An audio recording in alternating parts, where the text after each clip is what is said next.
భారత ప్రభుత్వం ఎవరిని భయపట్టించేదో ఎవరినో ఇల్లీగల్ గా అరెస్ట్ చేసే కార్యక్రమాన్ని కొనసాగించారు. ఇన్వెస్టిగేటింగ్ ఏజెన్సీస్ తప్పు చేసినటువంటి వ్యక్తుల్ని ఏ కలుగునో దాక్కుండా వెలికి తీసుకొస్తాయి, పట్టుకొస్తాయి, జ్యుడిషియల్ కస్టడీకి రిమాండ్కి పంపిస్తాయి. తర్వాత ఏం చేయాలనేది న్యాయస్థానాలు చూస్తాయి. కాబట్టి సోదరి కవిత భారతీయ జనతా పార్టీ కేంద్ర ప్రభుత్వం మమ్మల్ని భయపట్టియాలని చూస్తుంది అని చేసినటువంటి కామెంట్స్ ని విత్డ్రా చేసుకుంటే గౌరవప్రదంగా ఉంటుంది అనేది ఈ సందర్భంగా తెలియజేస్తాను. అట్లా భయపట్టించేది ఉంటే కవితనో, కేటీఆర్నో, హరీష్ నో ఆలోచించాల్సిన అవసరం లేదు. తీసుకుపోతే కేసీఆర్ను కూడా తీసుకుపోయేటోళ్ళం అట్లా భయపట్టించాలని. కాబట్టి తప్పుడు వ్యాఖ్యానాలు చేసిన తప్పుడు పనులకి బరాబరి శిక్ష పడుతుంది. పోలీసు వాళ్ళు కేసు పెడతారు, కోర్టులకు తీసుకుపోతారు. దానికి భారతీయ జనతా పార్టీ ఏమో చేస్తుంది. ఇంతకుముందు కూడా సోదరి కవిత ఇట్లే మాట్లాడేది, మోడీలు, ఈడీలు, బోడీలు అని. టీఆర్ పోయించిన తర్వాత అర్థమైందేమో అనుకున్నాడు, మనుషులు మారుతారేమో అనుకున్నాడు. ఇప్పుడు కూడా మళ్ళీ కేటీఆర్ గారు అట్లే మాట్లాడుతున్నారు, మోడీలకు, బోడీలకు, ఈడీలకు భయపడమని. మోడీ గారికి ఏం సంబంధం? మీరు ఫార్ములా ఈ రేస్ కేసులో ఎలక్షన్ కమిషన్ అనుమతి తీసుకోకుండా ఒక బాధ్యతాయుతమైన మంత్రి స్థానంలో ఉండి రాతపూర్వకంగా ఎట్లాంటి ఆదేశాలు ఇవ్వక మౌఖిక ఆదేశాల మేరకు ఈ దేశ సొమ్ముని రిజర్వ్ బ్యాంక్ ఆఫ్ ఇండియా అనుమతి లేకుండా, భారత ప్రభుత్వం అనుమతి లేకుండా విదేశాలకు పంపించి దాని మీద కేసు అయితే ఏదో మమ్మల్ని భయపట్టియాలని చూస్తున్నారు. మిమ్మల్ని భయపట్టిస్తే మాకేం వస్తుంది? ఆల్రెడీ సచ్చిన పాము. మీరు సచ్చిన పాముకి పాలు పోసినా నీళ్లు పోసినా వచ్చేది లేదు, సచ్చేది లేదు. అది ఎట్లా చచ్చింది.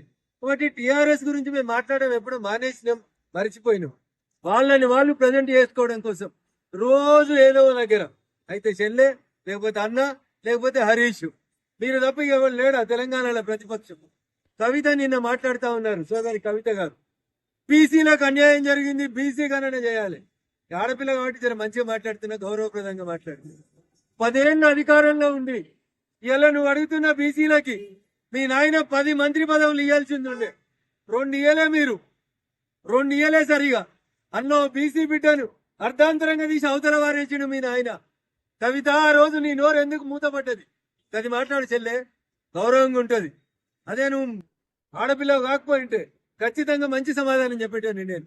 ఇప్పటికైనా బీసీల గురించి మొసలు కన్నీరు, ఇంకా దేని గురించో మొసలు కన్నీరు మార్చే కార్యక్రమాన్ని సోదరి కవిత గారు మానుకోవాలి. 10 మంత్రి పదవులు, 18లో 54% బీసీలుంటే 10 మంత్రి పదవులు ఇవ్వాల్సింది ఉండే.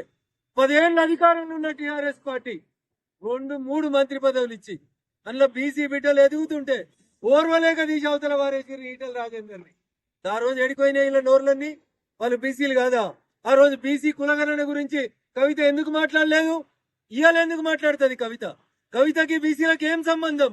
నిజాయితీగా ఉంటే మీ నాయన ఈ రోజుకైనా ప్రతిపక్ష పదవి హోదాని ఒక బీసీ బిడ్డకి ఇవ్వమని చెప్పు.